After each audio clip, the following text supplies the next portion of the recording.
So today I've got Danielle Summers and we're going to be talking about developer culture. Danielle, how are you? Yeah, hi, I'm doing well, thanks. How about yourself? Yeah, not too bad, thank you. Not too bad. Good, good. Firstly, just want to address the cage behind you for anyone that's The cage, yes. anyone that's watching. Like, what is in the cage? I have three pet rats. Three pet You may rats. or may not see them pop their head up next to me. And just above me is also my dog who sat on the back of the couch watching birds out of the window. So Perfect. yeah, it's a busy house. So for anyone that is watching on YouTube, like she is aware of the rats. They are there at her request, not by accident. So anyway, well, I appreciate you jumping on with me. So first of all, just tell me a little bit about. I've obviously followed you for a little bit, seen you go from one organisation to another. Recently started at Redgate, which is a company I know pretty well. But tell me a little bit about yourself and your background, and particularly sort of like as a leader in the engineering industry. Yeah, sure. So I I started my career working at the very low level, the hardware level, working with Sony, and progressed through various roles, various companies and industries.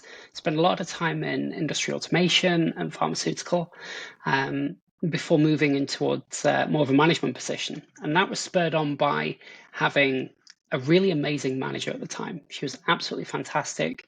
Um, she knows full well that she became kind of a role model. I suspect she's still maybe a little embarrassed by it, but I quite like it. That, yeah, she showed me what a real manager could be, what a real leader could be, compared to a lot of the micromanagers that I dealt with in the past. And that became kind of a pivotal point in my life of wanting to be her for somebody else, wanting to give that type of space and comfortable area to grow for other engineers moving forward. And that became quite a focus and a passion for the remainder of my career. So I've been in management now for 5-ish years, dropped between a few different companies. One of them had a major restructure during lockdown. Most recently, I was the engineering manager at Transport for Greater Manchester. So yeah, I've moved around, I've seen a lot of things, and I continue to try and gather all of these experiences and grow personally and professionally so that I can continue to be a better manager for the next person.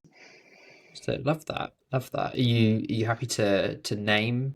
So there isn't like a you say name and shame, but you wouldn't say name and like no celebrate. Oh no. Name and celebrate is a good one. Yeah, Christine Ryan, Love that. And where did you guys work together?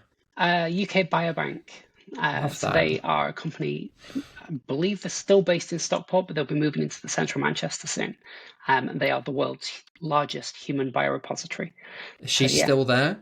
she moved on a little after I did actually. I I can't recall actually where she's working now. Well, I will find her, and at least one person will listen to this, which is which is great, if only to get the praise. But so we're going to be talking about developer culture. Yeah. I know this will vary from sort of leader to leader and company to company of like the definition of this. But you personally, like, what does developer culture kind of mean to you as like a definition?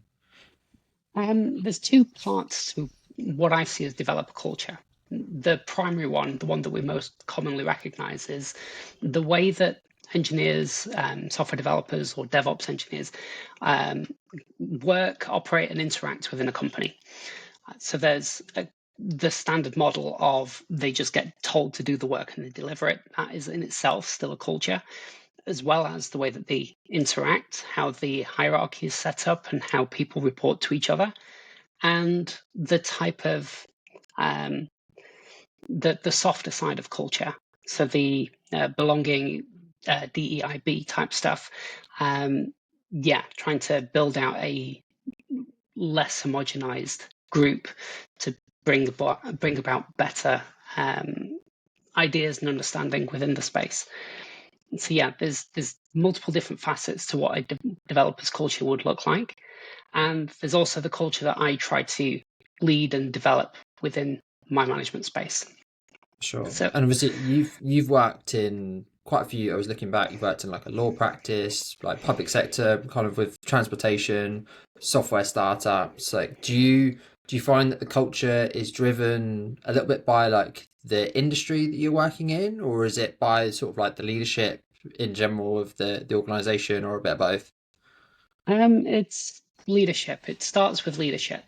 I've seen a lot of different companies operate in very similar ways with a kind of 1980s fixed hierarchy and no ability to question anybody else's authority over what a piece of work looks like, which really stifles any type of innovation or development.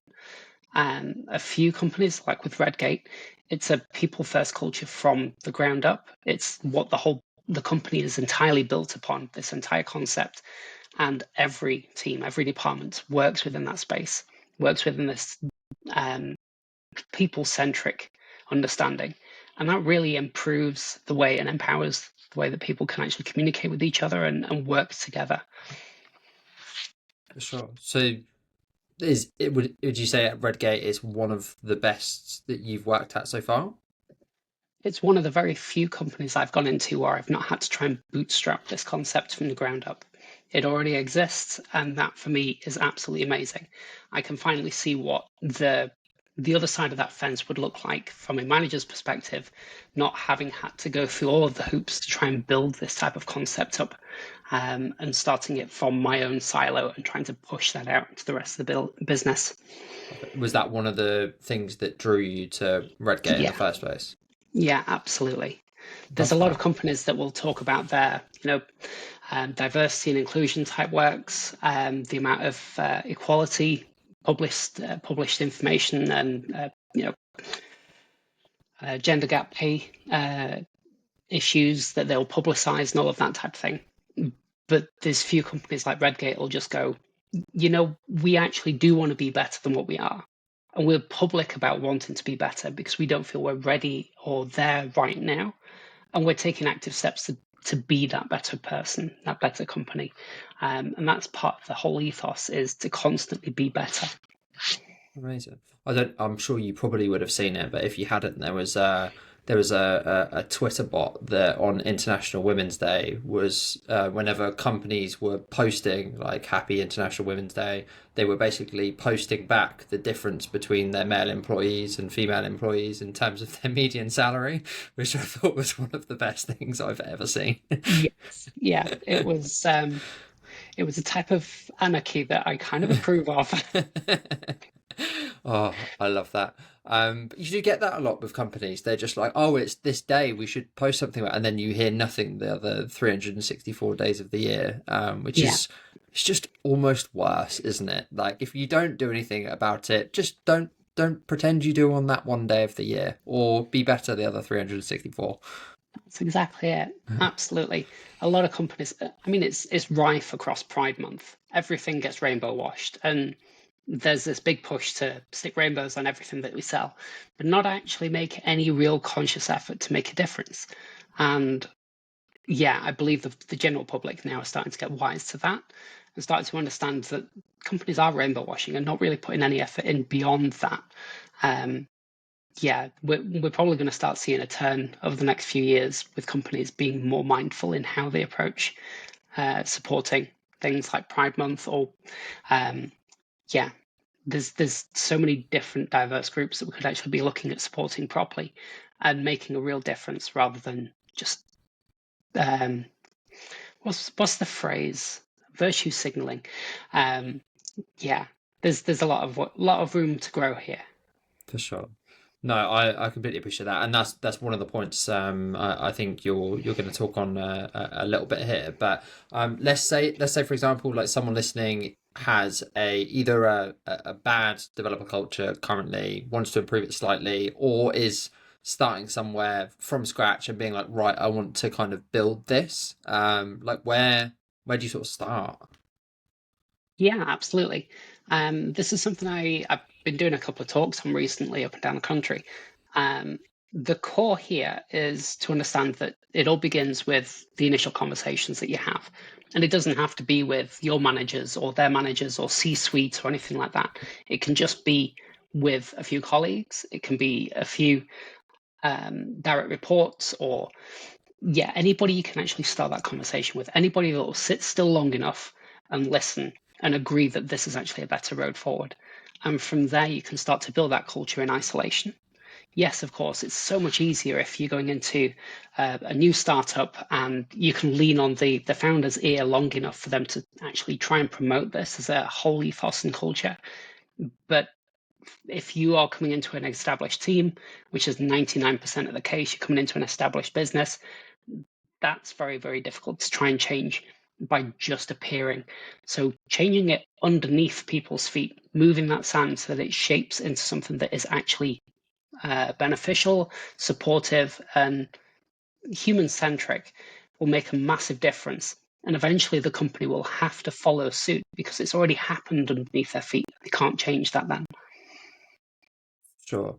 Yeah, 'cause I guess some people must just want this kind of like all or nothing. Like we're implementing these things from like this day, like it's been signed off, it's been approved, and kind of like work towards like getting the okay for it. Whereas you're saying it's better to just essentially start doing things, and then it's part of the organization already. Yes, yeah, absolutely. One thing I found a couple of times was trying to set up employee engagement groups to try and help drive that type of um, diversity and inclusion from my side, from an engineer's perspective or a lower manager, middle manager's perspective. And without the buy-in from the business, it's very difficult to really drive these. And a couple of times I've had the business tell me that they can't support it. They can't provide any type of backing because they don't want to be seen as having any type of favoritism for that specific demographic. So they'd rather do nothing and be, uh, yeah, generically be obstructive to all demographics, just in case they're seen as being showing favoritism in some way. And that's really, really naff. There's lots of better ways that we can approach it without trying to be overly political. Ultimately, these type of changes need to happen and they need to start somewhere. So trying to get that buy-in from the business can be exceptionally difficult. But if it's already there and it's already happening underneath their feet, there's nothing they can really do to change that. And from there, you can continue to build that network, build those support lines internally, stand up your own EEGs, and really push to be better. Amazing. And you've also mentioned as well supporting neurodiverse Yeah, individuals as well. I think that's becoming increasingly common, but I think like you've said, like to you it's a new thing. Like I've got ADHD myself, which is a fairly new thing for me to have learned at like 34 now. So I'm working it out myself, but I think companies working out how to engage neurodiverse individuals, particularly when it's so common within engineering. I see different stats, but a lot of the time it's 50% plus yeah.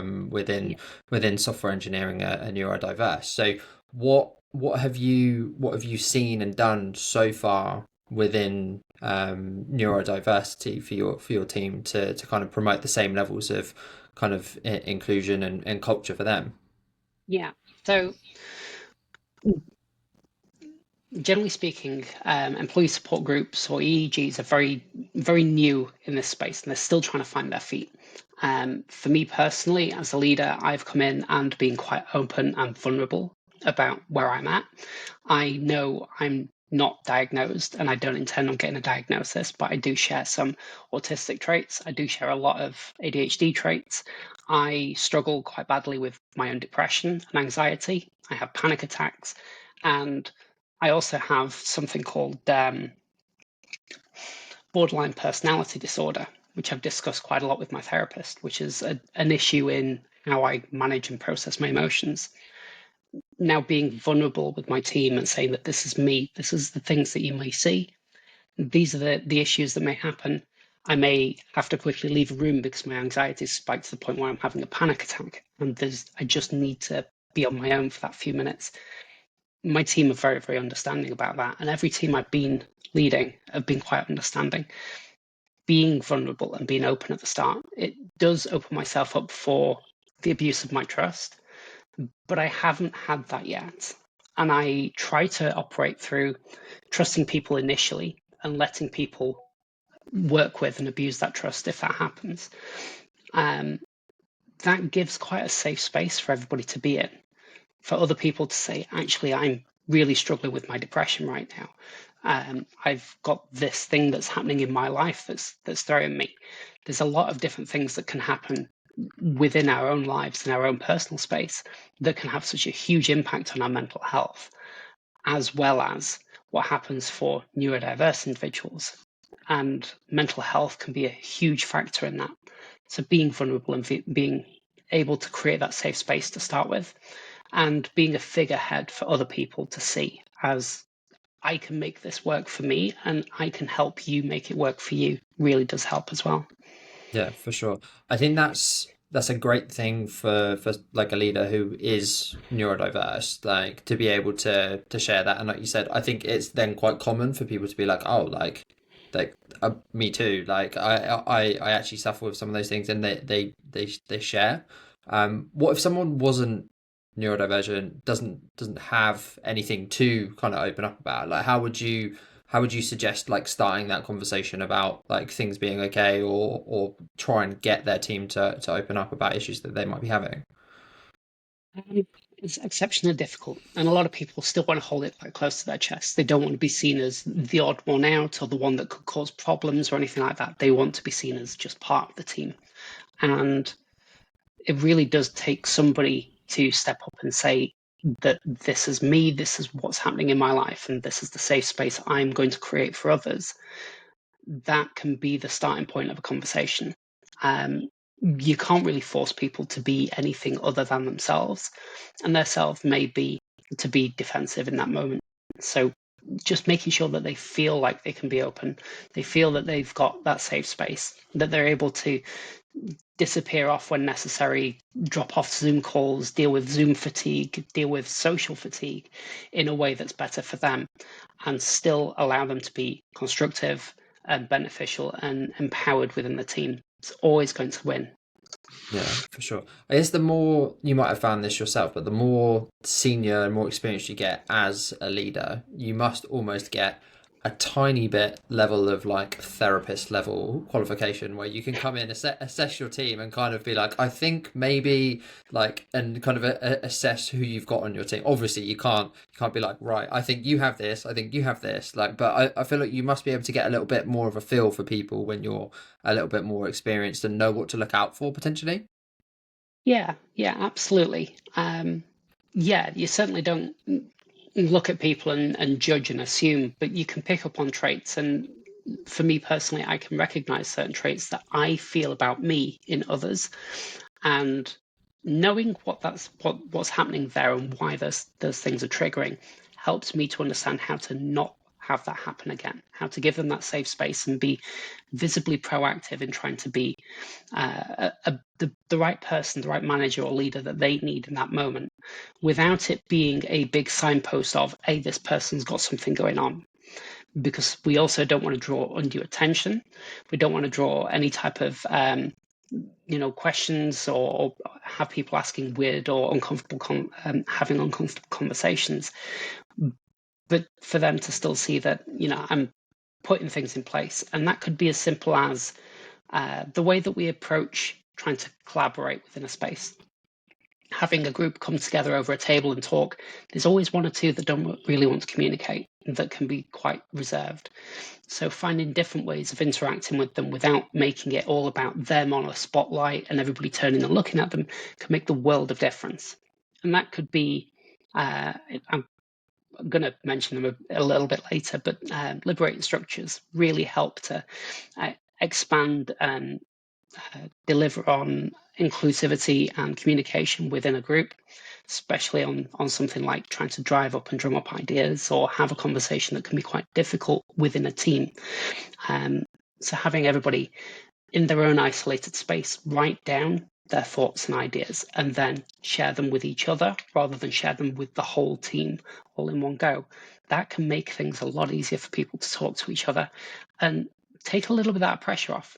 So yeah, seeing how people respond to different stimuli, learning about what they do and don't like, what triggers their behaviors, and then using other structures and methods to help put some safeguards in place, but also help you to be their better manager. It For does sure. work. I think, like you said, one of the points there, finding what's typical for someone as a response to something as well, I think is quite an important thing to learn Yeah, as a manager. Like, I think you said one of the worst things that you can do is to a large group of, say, like 10 engineers, be like, does anyone have any questions on like a Zoom call, and expect all 10 people to field all questions that they would have about the thing that you've just talked about. It's just never going to happen. At yeah, least half of them will have questions that they won't want to say in front of everyone else. Some people will have questions that people won't want to speak over, and all things like that. But if you know that that someone would normally say, "Oh yeah, I do have questions," and they don't, it's understanding that that would be typical for that person, and they haven't. And knowing that there might be something wrong there, or like you said, following up with everyone in writing instead of asking on the Zoom call. Like, if anyone has any questions, please send them directly. And same as asking questions in like a group Slack versus like directly on Slack and stuff like that. I think the direct communication and people being able to say stuff without any sort of like judgment or anything like that from anyone else as a default is probably a much better idea. I know, like, I've always communicated in like a group setting and then followed on if I don't hear back from people. Would you always just be like, cool, like here's like the information, and then get people to come back to you individually? it's a mixed bag. Sometimes, if I do need that type of feedback or I do need that follow up, it can be we'll set a 30-minute, 15-minute session a few days in advance so that we can come back to that conversation and wrap it up.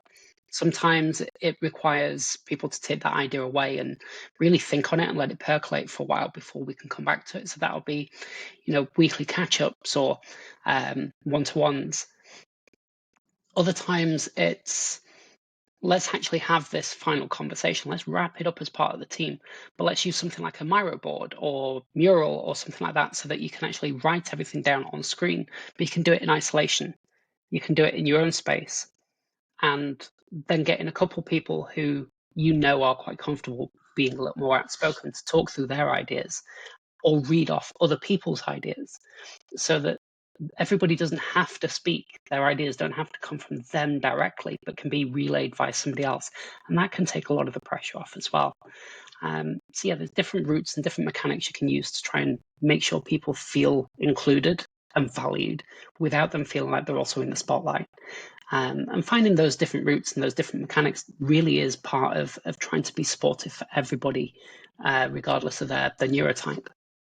For sure. And I think, like you said, the majority of that's going to be just learning your team and Yeah, the makeup of that team, and what works best, and kind of trial and error. And yeah, probably a lot of that is going to come down to getting individual feedback from people in one-on-ones of how do you feel that there's a better way that you would be able to communicate your ideas or your feedback or anything like that, or noticing when people haven't given feedback and asking why on kind of one-on-one basis, and offering different avenues and different suggestions to get to a point where your team all feels like they're being supported and able to get their ideas across.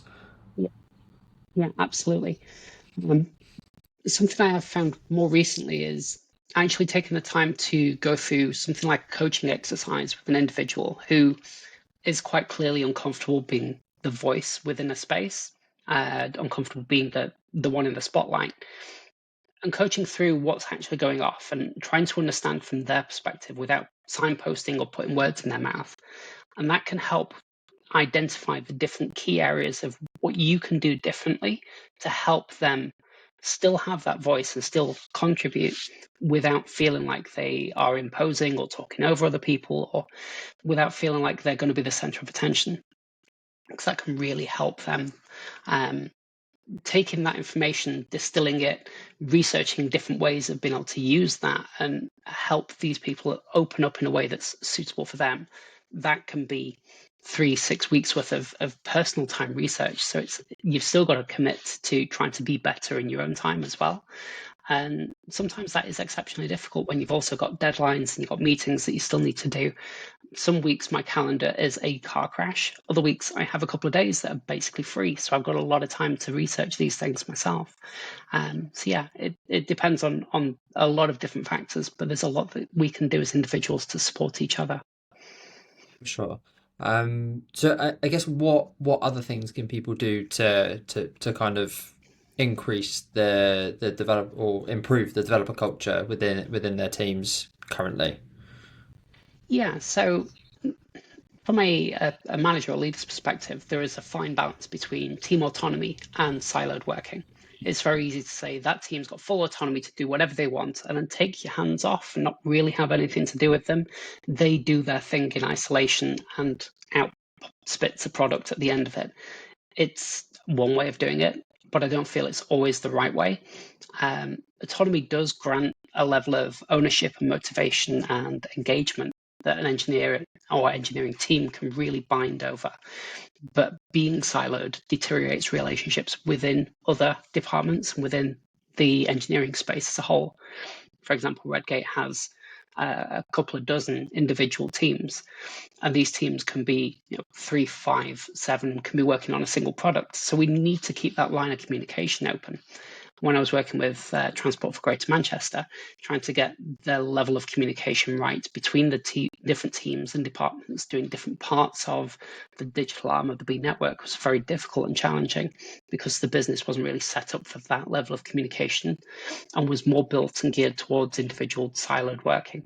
So trying to constantly orchestrate and juggle how all these teams talk and work together was a bit of a challenge. So there is a fine line where it does work exceptionally well, and then you can quite quickly fall off either which way, with teams being overly dependent on each other and not being able to do anything because they're always waiting on something else. There is a fine line there, but it's really finding it is can be the maker of a hugely high performing department. Yeah, for sure. And why do you think that you've got that right potentially at Redgate over other organizations?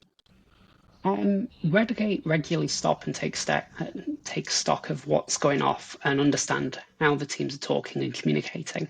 And there's a big push to empower the tech leads to understand how to communicate better between each other and how the teams can communicate and work better together. So it's something that's constantly reviewed, constantly brought back into focus, and we constantly adjust to try and find that right balance all the way through. Sure. And then a separate point that you've noted down is this notion of reteaming, so kind of Mhm. moving people about between teams. Does that come into that in terms of having that and having people be a little bit more free flowing throughout the organization? Yeah, absolutely. So there's multiple facets here, and I'm going to quickly step through them. So one with reteaming is nothing ever becomes sedentary and boring. No individual has the opportunity to sit in a team for 5 years and just get bored of what they're doing. They can move between products. It keeps that energy alive. It keeps people interested in and wanting to stay. And staff retention is a massive thing right now, with a lot of engineers moving within 2 or 3 years. If you can eke out another 6 months because you reteamed them at some point, that is a huge amount of money that you're saving and a huge amount of knowledge you're keeping in the business. The next part there is also you're moving people around and keeping the relationships changing. So there's no clicks that happen, but there's also a lot of shared knowledge. You can't move from one team to another without already having that knowledge shared. So knowledge doesn't end up siloed in one or two people's heads and almost held to ransom within that product. And finally, with everybody moving, there's this regular notion that you're always working on somebody else's code. So you always really think about what it is you're trying to deliver and why you're delivering it in that particular way so that others can pick it up after you. And that provides a much better, much more structured understanding of how to deliver your product. And the final one is literally hitting back onto the autonomy slash siloed working. If people are moving around, there are no silos. People are always going to be talking. You're still going to have to lean on somebody from the previous year or the previous team to make sure that you're getting that last bit of knowledge out or understanding why this quirk is happening. And that's breaking down those barriers straight away. And you're forming new relationships, you're forming new friendships that can last through the company. By having that internal network, people know who to lean on, people know who they can talk to, and that is the breakdown of silos entirely.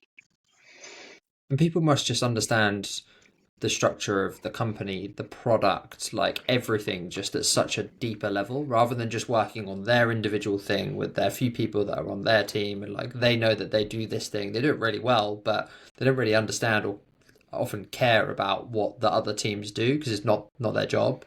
It's just sort of like ignorance is bliss, right? It's just sort of like I That's it, don't yeah. want to spend my time doing it. Whereas if you're forced to go around the business and it's different, you understand how the different departments work together, how the different people think and work together, and you just understand both organization and the product probably wholly. And must be a lot more rewarding to actually know how all of the different pieces work within an organization. I don't know many company like I've worked with dozens and dozens and dozens of organizations on their engineering arm. I don't know loads that do this, or they're at least not doing it openly. Have you ever implemented this at an organization before? Yes, I implemented something that was kind of it was less structured and a little softer with TFGM, in that different projects and products require different amounts of effort from back end and front end, different amounts of effort from infrastructure. So by moving people between teams so that we always had the optimum number of individuals with the right skill set for a particular product meant that we could move things faster. Um, Ultimately, TFGM was quite heavily contractor driven, so there was also a need there to keep the products developed, keep the speed going, and keep things moving at a reasonable pace, whilst also making sure we still had some of that domain knowledge kept in house within the permanent staff. With Redgate, it's already there. They've already got this well established reteaming process that happens every year. People are given the option to move. People are encouraged to move and keep moving, but never forced. People have this ability to kind of pick their top 3 or 4 teams that they want to go to. Every quarter, we do an internal expo where we basically show off what we've been doing over the last few months and what we plan to do for the next few months. Every year, we have another expo where we kind of show off everything that we're planning on doing for the next 12 months and make it a bit of a sales pitch. And we make a bit of a day of it, and it becomes very collaborative and it's all very much in person. And all of this helps build these relationships, build this conversation, helps people really understand what we're doing. Even if they don't choose to come and work within my team or my department, that's perfectly fine. They've got a little bit of visibility of what we're doing, and that can steer a conversation in the future. At the same time, maybe the product we're working on is too heavily back end for a front engineer. They may want to go and find what looks good for their next 12 months, what they may want to spend their time on, and utilize the skill set better. So yeah, there's lots of options and abilities for people to move around, and there's a lot of encouragement in moving rather than staying still in a team. Yeah, for sure. Because I think there's almost this false perception of like people just want upward mobility within an organization. Like sometimes they leave an organization because it's just been 2 years and they're like, well, now I move because like I kind of know everything about the bit of work that I've been doing. Like I don't want my manager's job, so like I'm gonna go somewhere else and basically work on a new product. Whereas they could work on a new product within the company like a lot of the time, Yeah, and get exactly what they want from a new job, which is just variety and kind of change, whether that be like a slightly tech driven or just completely just something different within the organization to be working on and solving different problems. So I don't think everyone wants to kind of aggressively climb up the career ladder. People just want different problems to solve, right? And if you can open that up internally, like you're probably going to get months, if not potentially years, out of people within the organization, and ultimately keep people both there and happier for a lot longer. yeah, yeah. That's what I'm seeing at Redgate. Now, I am going to, caveat this that I've been with Redgate for 9 months, 3 weeks now. It's still a very short period of time compared to a lot of the people that I work with. So my lead software engineer, he has been with Redgate for over 10 years now. Um, Oh, wow. Other engineers have been with the company for nearly 20. So yeah, Wow. for a 25-year-old company, it's quite a staggering amount of time that an individual has spent with the team, with the company, with the business, and grown with them. So yeah, they've got a lot of baked in knowledge and understanding of the products, but also they've got this new ability that, sorry, new product that can be spawned up at any time. There's the product that my team are currently working on was released in October, I think it was last year. So it's still very, very new. And this is cutting edge technology with a lot of research and development. So this can be really exciting for some people that have been in, kind of maintenance mode with a product that's been in production for 5 years. So they've got something new and exciting to work on. And yeah, having these opportunities within Redgate is amazing. I appreciate not a lot of companies has multiple products that they sell, but I know of companies like the BBC or Auto Trader who have very different areas within their big product that has a lot of different technical skills that's needed, and people can move between those teams sometimes. So, yeah, it's sometimes the opportunities are there for a company to consider this as something that they can pursue. Sometimes, though, yeah, software is kind of a small service on the side, and I've worked in a lot of those areas in the past as well. So it does work differently depending on the business's architecture as well. Yeah, for sure. Obviously, people are going to be limited by what projects there are going on within the Yeah, organization. I get that, but I guess if you're able to do it, yeah, like hearing people who've been there 10, 25 years, like as a recruiter, I speak to people and I see that they've been there 5 years, and I'm like, wow, like you've put in a shift. Like, yes, yeah. so to hear people have been there that long obviously says a lot about it. And do you think it also does it does it give them a different level of job security, like having different projects to be able to go to and having a company which I guess wants to reutilize talent on different projects? Yeah, Do you think that gives people more job security? it does absolutely. So I've worked with a lot of companies where job security is held through the obscurity of knowledge. So yeah, you've got individuals or very senior people who have siloed themselves away and will never share their specific domain knowledge. That type of job security really ruffles my feathers. Um, with Redgate, the job security is in knowing that you do have another team you can work with. You do have the ability to constantly develop on yourself. We have really extensive career development ladders that we can go through, which don't just push you into management.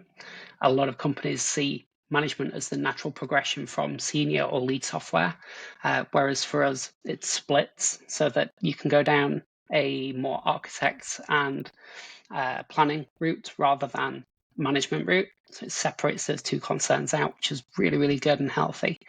So yeah, there's lots of opportunities with Redgate to constantly develop and build on your skill set. And there's also the each individual's right to say, I don't want to progress beyond this role. And I know of a few engineers who have said, you know what, I'm happy not going to be a senior because I don't want that extra responsibility. And that's perfectly fine. And it's almost celebrated within the company to say you can continue to be excellent in that role, and we're not going to force your hand. Amazing. Well, it sounds like Redgate in particular are doing a lot of great things. This is not sponsored by Redgate in any way, by the way. It's But not, no. it's nice to see kind of you have tried to implement these things at multiple organizations and then to have joined a company because of that, because that must be the one of the main reasons for doing this, right? Is to Yeah, attract and keep engineers, like creating a better developer culture, and to see you as someone who's been a big proponent of these things at other organizations actually join this organization because of those things is kind of speaks for itself, right? So are there any other kind of things that we haven't covered that like you would say would be great for people to try and add on? um, there's so many things I can recommend. It depends on the direction that you're really looking at taking. If you want to push for supporting neurodiverse individuals and making a bigger impact, a broader impact on equality and diversity within the business, start by looking at what local companies, local charities are stood up nearby that you can help monetary, with time to help them be the type of charity, the type of space to support the people they're interested in.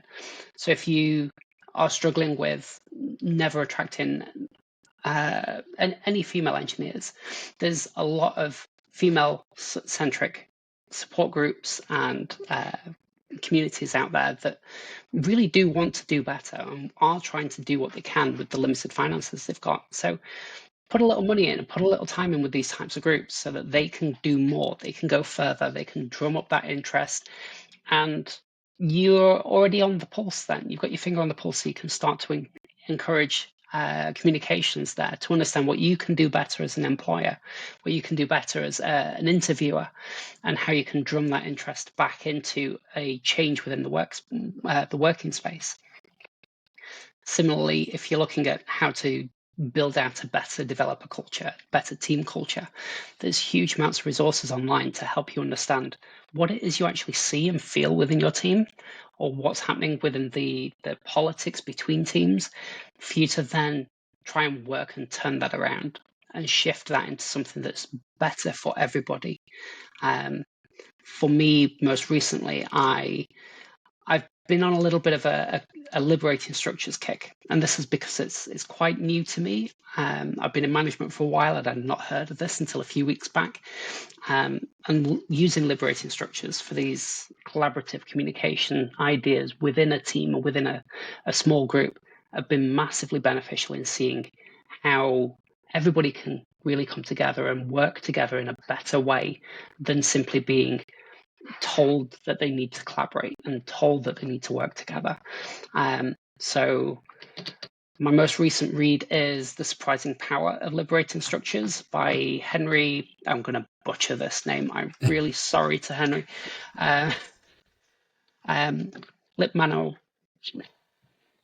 I'll type it out. Yeah, please. I'm terrible with names. I really am. Yeah. Surprising Power of Liberating Structures, really, really amazing read, really good, really helps you understand what's going off and how to kind of utilize these different ways of communicating. Yeah. Amazing. And I think a lot of that comes full circle to what we were talking about at the start, doesn't it? Of like actually understanding the why behind whether you're trying to increase your diversity or your developer culture or anything like that. Is it Yeah. a box ticking exercise driven from a CEO who has been told or seen that they need to do these things?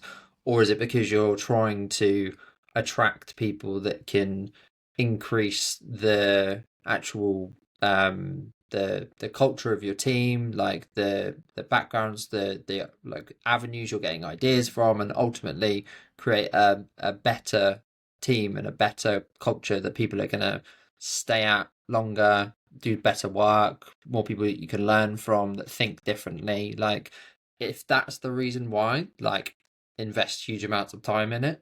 If it's a box ticking exercise, maybe don't. Like maybe just save it for another organization to scoop up the people that are talented within these spaces.